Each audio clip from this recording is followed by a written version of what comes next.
Hello বন্ধুরা, এই জায়গাটা হচ্ছিল কুলপাড় জায়গাটার নাম। এটা হচ্ছে আপনি গেল কেরানীগঞ্জ কলাতিয়া বাজারের পাশেই যোগ্যটা গাছ না, ওষুধি গাছ মনে হয়, তাই না?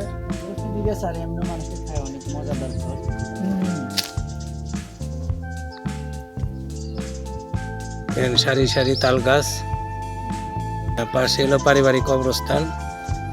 এই জায়গাটার নাম হচ্ছিল কুলপাড়। আমার সাথে আছে আমার ছোট ভাই ইউসুফ ভাই।